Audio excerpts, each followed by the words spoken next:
काफी सारे स्टूडेंट हैं जिनके मन में आ रहा है कि सर मैं पहली बार आरआरबी जेईई का एग्जाम दूंगा तो मुझे कौन सा जोन मेरे लिए सेफ रहेगा। सर लास्ट ईयर किस जोन की कट ऑफ ज्यादा थी, या फिर सीबीटी 1 और सीबीटी 2 के बीच में कितना टाइम मिलता है। कई सारे स्टूडेंट के मन में है कि सर डिप्लोमा का एक एवरेज स्टूडेंट को मुझे क्या करना चाहिए, वहां पे नंबर ऑफ वैकेंसीज कितनी है, नंबर ऑफ पोस्ट कितने, ये बहुत मैटर करेगा क्योंकि जितने ज्यादा नंबर ऑफ पोस्ट होंगे प्रायोरिटी बढ़ जाती है आपके सेलेक्ट होगी। कितनी डिस्टेंस पे जा रहा हो, मेरे को कितना ही ट्रैवल करना पड़े, मैं तो नंबर ऑफ वैकेंसी जहां पे ज्यादा होंगी ना वहीं फॉर्म फिल करूंगा। कौन सी ब्रांच के लिए कितनी वैकेंसीज पर आप फॉर्म फिल कर पाएंगे। किसी किसी बच्चे को अपना होम स्टेट बहुत पसंद होता है या वो जाना ही नहीं चाहता है, उसकी फैमिली भी नहीं चाहती कि वो अपनी फैमिली से दूर जाए। आपकी तैयारी तो बढ़िया है, आपको अपने कॉन्सेप्ट को चमकाना है, शार्प करना है, एंड देन उसके बाद आप एग्जाम में बैठोगे तो इस बार निकाल दोगे। Hello everyone and welcome to engineers वाला। जब से आरआरबी जेईई के फॉर्म फिलिंग स्टार्ट हुई है तब से काफी सारे क्वेश्चंस आपके मन में आते रहते हैं।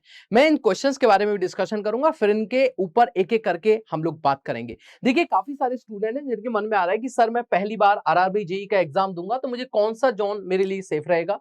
कई सारे स्टूडेंट के मन में है कि सर डिप्लोमा का एक एवरेज स्टूडेंट को मुझे क्या करना चाहिए, सीबीटी 1 एग्जाम कब तक हो सकता है, मैं लास्ट ईयर कुछ मार्क्स से रह गया था, मुझे कहां से फॉर्म फिल करना चाहिए। सर लास्ट ईयर किस जोन की कट ऑफ ज्यादा थी, या फिर सीबीटी 1 और सीबीटी 2 के बीच में कितना टाइम मिलता है। ऐसे काफी सारे क्वेश्चंस आप लोगों के मन में आते हैं और इन सारे क्वेश्चंस को पहली बात तो इसको आप नंबरिंग के अकॉर्डिंग, जैसे मैं इसको नंबर 1 दे देता हूं, इसको 2, इसको 3, इसको 4 और इसको 5 और इसको 6 दे देता हूं। पहली बात तो आपकी एक्चुअल प्रॉब्लम क्या है वो जरूर लिखिएगा इस वीडियो के कमेंट सेक्शन में, ठीक है। आपका जो सीबीटी 1 का जो पेपर होगा वो टोटल 100 नंबर का होता है 90 मिनट के अंदर, और जो सीबीटी 2 होता है वो 150 नंबर का होता है आपका 2 घंटे के अंदर, ठीक है। ये बात आपको पता है।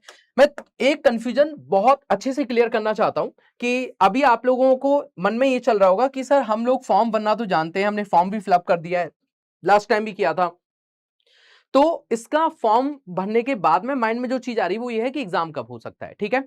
तो 2024 में जब ये पेपर हुआ था तो मैं आपको बता देता हूं, एप्लीकेशन फॉर्म फिलिंग स्टार्ट हुई थी 30/7/2024 से, और लास्ट डेट जो थी आपकी वो थी 29/8/2024। इवन करेक्शन मॉडिफिकेशन डेट वगैरह भी मैंने आपको बता दी है। और उसके बाद सीबीटी 1 का जो एग्जाम हुआ था वो 16 से 18 दिसंबर 2024 में हुआ था। तो अगर आप इसको ध्यान से देखेंगे तो 30/7/2024 से मतलब 7वां महीना ऑलमोस्ट कंप्लीट हो गया था, फॉर्म फिलिंग स्टार्ट हुई। उसके बाद आप देखेंगे 7 के बाद में ये हो जाता है आपको जनवरी फरवरी मार्च अप्रैल मई जून और जुलाई। जुलाई में फॉर्म भरे, उसके बाद में अगस्त सितंबर अक्टूबर नवंबर और फिर उसके बाद हुआ दिसंबर में, यानी कि ऑलमोस्ट आपके पास में 5 महीने आपको मिले, ठीक है। तो 5 महीने मिले और उसके ऑलमोस्ट 5 महीने मिले, 4 साढ़े 4 मान लेते हैं, तब जाके आपका एग्जाम में हुआ। तो अगर इसी के तरीके से एग्जाम होना है तो जैसे अभी फिलहाल में आपकी फॉर्म फिलिंग स्टार्ट हुई है 31 तारीख से, है ना, 31 अक्टूबर से आपकी फॉर्म फिलिंग स्टार्ट हुई। उसके बाद में अक्टूबर के बाद नवंबर पूरे जाएगा, दिसंबर जनवरी फरवरी मार्च तक एग्जाम हो सकता है, या थोड़ा बहुत ऊपर नीचे भी हो सकता है। अब मैं इस डेटा के अकॉर्डिंग ही बात कर रहा हूं। दूसरा पॉइंट, जब सीबीटी 1 हो गया तो सीबीटी 2 कब हुआ आपका ये भी बता रखा है। सीबीटी 2 की जो एग्जाम डेट है मैंने येलो कलर से हाईलाइट की हुई है, ये वाली डेट। तो इसको जब आप देखोगे तो 22/4/2025 को ये हुई। तो दिसंबर के बाद में अगर आप देखोगे रिजल्ट आ गया था, आंसर की आ गई थी और बाकी सारी चीजें, और फिर उसके बाद स्टेज 2 का जो एग्जाम हुआ था आपके पास 22/4/2025 को हुआ, यानी कि अप्रैल के अंदर। तो 22 अप्रैल के अंदर हुआ, इसमें 3 महीने का लगभग आपको टाइम मिला एग्जाम 2 की जो डेट आई थी। फिर उसके बाद में इसका 2 शिफ्ट में एग्जाम हुआ था, जिसको आप देख सकते हैं, एक शिफ्ट वापस से री एग्जाम हुआ था एक शिफ्ट का, वो भी आपको आगे बता रखा है, ठीक है। तो फिलहाल आपको एग्जाम डेट क्या हो सकती है वो मैं अगर आपको बताऊं कि 2025 में आपकी एग्जाम की डेट लगभग मुझे लगता है, जो डेटा आप लोगों के सामने है, तो 2025 में ये एग्जाम डेट आपकी हो सकती है, मान के चलिए अभी दिसंबर में तो अप्रैल तक हो सकता है आपका, ठीक है। मार्च से अप्रैल में मान के चलता हूं, थोड़ा सा और बफर ले लेते हैं। तो फैब से लेकर के और फैब के एंड में हो सकता है या मार्च के स्टार्टिंग में हो सकता है, मार्च स्टार्टिंग में, ठीक है। ये आपके पास एग्जाम की डेट की बात हो गई। कितना टाइम मिलता है सीबीटी 1 और सीबीटी 2 के बीच में, ये भी आपको मैंने बता दिया। चलिए वीडियो को आगे बढ़ाते हैं।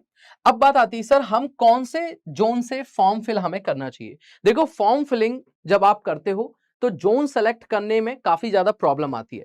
टोटल मिलाकर के 21 जोन है रेलवे के, जिनमें आप लोग अपना फॉर्म फिलिंग अप्लाई करते हो। और इनमें से भी इस बार आप लोगों को सिलीगुड़ी में तो फॉर्म फिल करना ही नहीं है, क्योंकि इस जगह पर कोई वैकेंसी ही नहीं है। ठीक है, सिलीगुड़ी के अंदर कोई भी वैकेंसी नहीं है, तो इसलिए इसकी तो कोई टेंशन का मतलब है यहां तो कोई फॉर्म फिल ही करेगा ही नहीं, तो इसको देखना ही नहीं आपको। ठीक है, तो नो वैकेंसी या नो पोस्ट, यहाँ पे कोई पोस्ट ही नहीं है।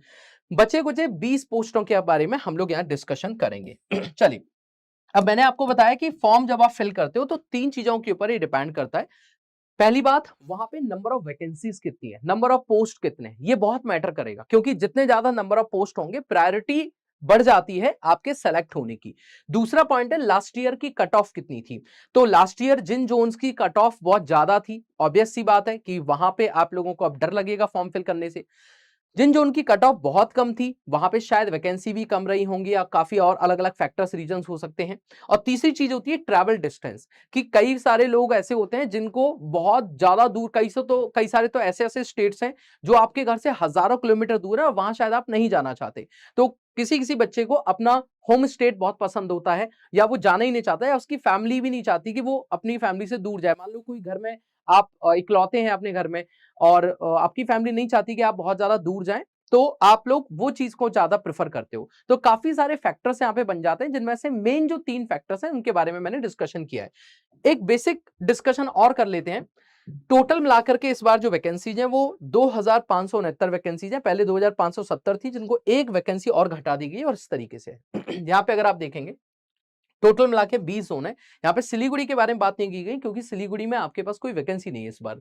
अब अगर ये वैकेंसीज को देखा जाए तो इसमें घटते हुए क्रम में आपको वैकेंसी दिखाई गई है, जिनमें से सबसे ज्यादा वैकेंसी वाले जोन अगर आपके माइंड में आते हैं, अच्छा देखो कौन से जोन से फॉर्म फिल करना है, ये मेरे बताने से बेहतर है कि आप खुद से इन चीजों का विचार विमर्श करें कि सर ने जो जो पॉइंट्स बताए, आपने काफी सारे वीडियो इंटरनेट पे देख लिए होंगे, और सबका एक कंक्लूजन आपको निकालना है। देन उसके बाद अपनी सूझबूझ समझदारी से ही फॉर्म फिल करना है। ठीक है, मैं बिल्कुल ये नहीं कहूंगा कि फॉर्म कौन से जोन से भर रहे हो ऐसा करने से ही आपका सिलेक्शन होगा, ये बहुत बात की चीज है। लेकिन हाँ, अगर हमारे पास एक मौका है तो हमें एक समझदारी से एक सही जोन को चूज जरूर कर लेना चाहिए। ये हमारे पास एक कह सकते हैं एक अपॉर्चुनिटी मिली है, तो उसको हम लोग अपने कंक्लूजन निकालें सारी वीडियोस देख के, अपनी समझदारी से पुराने एनालिसिस को देख करके एक बार हम लोग एक कंक्लूजन पे आए और फिर उसके बाद फॉर्म फिल करें। तो ये वीडियो आपको थोड़ा सा गाइड करने के लिए, हो सकता है काफी सारे बच्चों ने डिसीजन ले लिया हो, इस वीडियो से कई बार डिस्टर्ब भी हो सकते हो, क्योंकि वो मेरी सोच होगी जो मैं आपको बता रहा हूं, आप शायद किसी चीज पे स्टक कर चुके हो, तो आप अपने डिसीजन पे बने रहना। ठीक है, चलिए आगे बढ़ते हैं। तो सबसे ज्यादा जो जोन्स हैं, जिसको लग रहा है कि भाई देखो मेरे को तो नंबर ऑफ वैकेंसी से बहुत मतलब है, मैं तो नंबर ऑफ वैकेंसीज देख के ही फॉर्म फिल करूंगा, और मेरे घर से चाहे कितना ही दूर हो, ठीक है, और कितनी डिस्टेंस पे जा रहा हो, मेरे को कितना ही ट्रेवल करना पड़े, मैं तो नंबर ऑफ वैकेंसी जहां पे ज्यादा होंगी ना वहीं फॉर्म फिल करूंगा। तो आपके लिए जो सबसे बेस्ट जोन्स है हर एक ब्रांच के लिए, हर एक कैटेगरी के लिए, वो कौन कौन से हैं? कोलकाता, मुंबई, प्रयागराज, चेन्नई और अहमदाबाद। ये आपके मेन वो जोन्स हैं जिन जोन से आप लोग अपना फॉर्म फिल कर सकते हैं। सबसे 5 मेजर ऐसे जोन्स जिनमें सबसे ज्यादा वैकेंसीज हैं। ठीक है, 5 ऐसे जोन जिनमें सबसे ज्यादा वैकेंसीज हैं। एक चीज दिमाग में आएगी कि सर हमारे माइंड में एक चीज और आ रही है कि कौन सी जगह पर कट ऑफ सबसे ज्यादा गई और कौन सी जगह पे कट ऑफ कब सबसे कम गई, उसके आधार पर अगर मुझे फॉर्म फिल करना हो तो मैं कहां से फॉर्म फिल करूंगा। तो देखिए, सबसे पहले जो हाईएस्ट, हायर टू लोअर, मैं आपको बता रहा हूं highest cut off zone, highest cut off zone कहां कहां से थी वो अगर आप देखें तो कोलकाता में सबसे हाईएस्ट गया था, ये number 1 highest zone cut off है, हाईएस्ट कट ऑफ जोन। ठीक है, तो यहां से सबसे हाईएस्ट कट ऑफ गई थी नंबर 1। दूसरा इससे कम अजमेर में गई थी, फिर उसके बाद में भोपाल के अंदर, फिर उसके बाद में सिकंदराबाद के अंदर, और फिर इसके बाद में पटना के अंदर, और पटना के बाद में मुजफ्फरपुर के अंदर। तो टोटल 6 मैंने आपको जगह बता दी जहां पे सबसे हाईएस्ट कट ऑफ गई हुई थी। इसके बाद लोएस्ट कट ऑफ कहां पे गई, तो लोएस्ट कट ऑफ जो आप देखेंगे तो सिलीगुड़ी में सबसे कम कट ऑफ गई थी, सबसे कम कट ऑफ लोएस्ट, ये लोएस्ट बोल रहा हूं मैं, और वो हाईएस्ट है, ये कोलकाता है ना, ये हाईएस्ट है। तो यह हाईएस्ट कट ऑफ थी। जनरल कट ऑफ से हम शुरुआत करते हैं बेसिकली, तो ये हाईएस्ट कट ऑफ थी यहाँ पे, और यहाँ पे लोएस्ट कट ऑफ है। ठीक है, फिर इससे ऊपर थोड़ा जाओगे तो बेंगलोर में इससे ज्यादा थी, अहमदाबाद में इससे भी ज्यादा, तो मैं इसको लिख सकता हूँ यहाँ पे इससे ज्यादा, फिर इसमें इससे भी ज्यादा कट ऑफ थी, मालदा में इससे भी ज्यादा कट ऑफ थी, फिर जम्मू कश्मीर में थोड़ी और ज्यादा कट ऑफ थी, और फिर उसके बाद में चेन्नई में इससे भी ज्यादा कट ऑफ थी। ठीक है, तो मैंने स्टार्टिंग के 5 हाईएस्ट कट ऑफ जोन बता दिए आपको और लास्ट के 5 लोएस्ट कट ऑफ जोन बता दिए। अगर आप लोगों को यह है कि सर मुझे तो कंपटीशन चाहिए नहीं, मतलब मैं तो ये चाहता हूं कि सबसे कम कट ऑफ वाला जोन मुझे मिल जाए और वहीं से मैं फॉर्म फिल कर दूं, चाहे उसमें कितनी ही वैकेंसीज हो, तो आपके लिए ये जोन्स बेहतर रहेंगे। अगर आपको लगता है कि सर हाईएस्ट कट ऑफ के साथ साथ हाईएस्ट वैकेंसीज भी हैं, आपको पता होगा कोलकाता में last year highest cut off भी गई थी, इवन इस बार भी अगर आप देखोगे तो हाईएस्ट जो वैकेंसीज हैं हाईएस्ट जो वैकेंसीज हैं वो भी इस बार कोलकाता में ही है, ठीक है, कोलकाता में ही। तो इस चीज को भी देख लीजिएगा, अगर आपको इस बेसिस पर फॉर्म फिल करना है कि मैं तो सर हाईएस्ट कट ऑफ को देख करके या लोएस्ट कट ऑफ को देख करके फॉर्म फिल कर रहा हूं, तो ये आपके पास में है। अब कई सारे बच्चों के दिमाग में आता है कि सर हम पिछली साल हमने तैयारी कर ली थी और पिछले साल तैयारी कर ली और इस बार मुझे एनी हाउ सेलेक्ट होना है, कुछ ना कुछ मार्क्स से मैं पिछली साल रह गया था। तो आपको मैं बताऊं, आपको अपना होम स्टेट चूज करना ज्यादा बेहतर रहता है, क्योंकि आपकी तैयारी तो बढ़िया है, आपको अपने कॉन्सेप्ट को चमकाना है, शार्प करना है, एंड देन उसके बाद आप एग्जाम में बैठोगे तो इस बार निकाल दोगे, तो नंबर ऑफ वैकेंसीज कम भी होंगे ना अगर आपके होम स्टेट में, तब भी आप कर लोगे, ठीक है। या फिर आप ऐसा कर सकते हो कि अपने स्टेट के आसपास ऐसा एक जोन चूज कर लेना जिस जोन के अंदर ज्यादा वैकेंसीज हो, तो वो भी आपके लिए बढ़िया रहेगा, है ना। अगर मान लो कोई बच्चा कहता है सर मेरा तो जो जोन आ रहा है, मान लेते हैं हम लोग यहाँ पे पहुंच जाते हैं, सर मेरा तो घर जो है ना वो अजमेर में है। अब अजमेर में टोटल वैकेंसी मान लो 40 है, लेकिन आपके आसपास कोई स्टेट आ रहा है और वो आपके कुछ बहुत ज्यादा डिस्टेंस पे नहीं है, तो आप उसको चूज कर लो, उसमें नंबर ऑफ वैकेंसी ज्यादा होंगी, तो आपके दोनों फैक्टर्स जो है वहां पे फुलफिल हो जाएंगे, सेटिस्फाइड हो जाएंगे। तो ये एक तरीका है। अब काफी सारे बच्चों को ये लग रहा होगा कि सर टोटल ब्रांच वाइज जो वैकेंसीज है इन पे ही फर्क पड़ेगा, बिल्कुल फर्क पड़ता है, लेकिन आपको तो अपनी वैकेंसीज देखनी। जैसे मैं फिर भी एक बार बता देता हूं, सिर्फ इलेक्ट्रिकल इंजीनियरिंग के नाम से 489 वैकेंसीज हैं, इलेक्ट्रॉनिक्स में 218 वैकेंसीज हैं, मैकेनिकल में 743, सिविल में 740, बीएससी के अंदर 63 जिसमें फिजिक्स केमिस्ट्री वाले होंगे, ट्रैक मशीन 121 और डीएमएस जिसमें सब एप्लीकेबल है 195।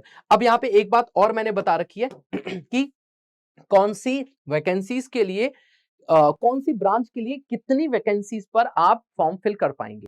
तो जैसे इलेक्ट्रिकल इंजीनियरिंग की अगर मैं बात करूं तो आप देखो टोटल मिलाकर के बात करें 1766 वैकेंसीज के ऊपर आप काम कर सकते हो, ठीक है। इसके अंदर अब देखो आगे बताऊंगा भी कि इलेक्ट्रिकल वाले कहां कहां फॉर्म भर सकते हैं, कौन कौन सी और वैकेंसीज के अंदर आप फॉर्म कौन कौन सी और ब्रांच के अंदर आप फायदा उठा सकते हैं, ठीक है। इलेक्ट्रॉनिक्स वाले टोटल मिला के 1766 वैकेंसीज काउंट होंगी इनकी। इसके अलावा मैकेनिकल वालों की 1548, सिविल की 935, सीएसआईटी ब्रांच की 413। अब कई सारे बच्चों का सिविल की तो सर 700 कुछ वैकेंसी थी ना, हाँ बेटा, लेकिन एक ऐसी वैकेंसीज है जो हर किसी में ऐड हो रही है, जो देख रहे हो आप 195 195 195, ये किसकी है बेटा, डीएमएस की, ठीक है, डीएमएस की वैकेंसीज है। इससे आपको और थोड़ा क्लियर होगा कि जैसे इलेक्ट्रिकल इंजीनियरिंग वाले बच्चे हैं तो आप इलेक्ट्रिकल वाली वैकेंसी पे भी अपना फॉर्म फिल कर सकते हो, मैकेनिकल वाली पे भी, इलेक्ट्रॉनिक्स पे भी आपका हक होगा, और साथ में डीएमएस और ट्रैक मशीन पे भी आपका हक होगा।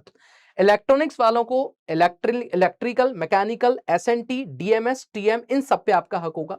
मैकेनिकल वालों को इलेक्ट्रिकल और मैकेनिकल वालों पे हो, मैकेनिकल वाली वैकेंसीज पे होगा, इलेक्ट्रॉनिक्स वाली पे नहीं होगा, ठीक है। और साथ में डीएमएस और टीएम, देखो डीएमएस सब में कॉमन है, डीएमएस के लिए सब एप्लीकेबल है। सिविल इंजीनियरिंग वाले भाई आप किसी अदर ब्रांच के अंदर नहीं घुस पाओगे, आप सिर्फ सिविल और डीएमएस के लिए ही आप अपना फॉर्म फिल कर सकते हैं इन वैकेंसीज के ऊपर। इसीलिए टोटल जब आपने देखी थी तो ब्रांच वाइज मैंने आपको बताया 740 प्लस 195, टोटल मिलाकर के 935 वैकेंसी कुछ इस तरीके से हुई है, क्योंकि आप सिविल की वैकेंसीज और डीएमएस दोनों ही वैकेंसीज के लिए एलिजिबल हैं।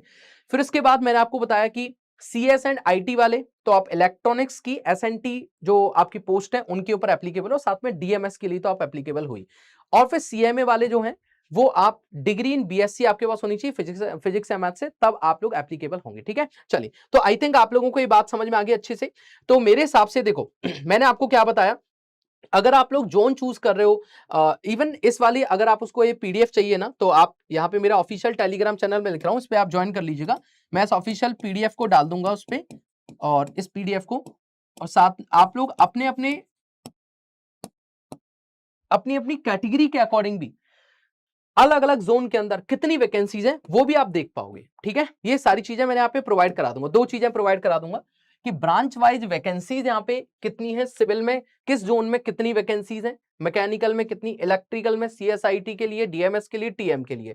तो कौन से जोन में कितनी वैकेंसीज हैं। इवन कई सारे बच्चे ऐसे होंगे जो सोच रहे होंगे डीएमएस में तो सब भर सकते हैं, या ट्रैक मशीन में जो लोग भर सकते हैं, तो ट्रैक मशीन के अंदर भी इसको एक्सट्रैक्ट किया गया है कि भाई कौन से जोन के अंदर डीएमएस में कितनी वैकेंसीज है, कौन से जोन के अंदर टीएम ट्रैक मशीन के लिए कितनी वैकेंसीज है। ठीक है, ये भी आप लोगों को मिल जाएगा सारे के सारे जोन्स का। इसके अलावा जैसे सिलीगुड़ी में कोई वैकेंसी नहीं है तो इसको खाली छोड़ दिया है। और अगर आपको ये देखना है कि कैटेगरी के अकॉर्डिंग कितनी वैकेंसीज है, मेरी जो कैटेगरी है उसके अकॉर्डिंग कितनी वैकेंसीज है अलग अलग पार्ट में, तो वो भी आप लोगों को एक्सप्लेन की गई है। तो मेरे हिसाब से जो मैंने आपको बताया, आई होप आपको समझ में आया होगा जिन फैक्टर्स के ऊपर हमें पोस्ट जो हमारा फॉर्म फिल करना चाहिए, उसके 4 फैक्टर्स थे और चारों के ऊपर मैंने बेसिक डिस्कशन किया। और आपके जितने भी क्वेश्चन स्टार्टिंग में हमने बात करी थी, या आपके स्टार्टिंग में जो भी क्वेश्चंस थे, मैंने सारे क्वेश्चंस को आपके साथ में डिस्कस किया है। ठीक है, आई होप आप लोगों को मेरी बातें समझ में आई होंगी। इस वीडियो के कमेंट सेक्शन में आपने क्या डिसीजन बनाया और आप पूरी वीडियो देखने के बाद आपका क्या डिसीजन रहा, आप कौन से जोन से फॉर्म फिल करें, ये इस वीडियो में जरूर बताइएगा। थैंक यू सो मच, मिलेंगे नेक्स्ट वीडियो के अंदर। Bye bye.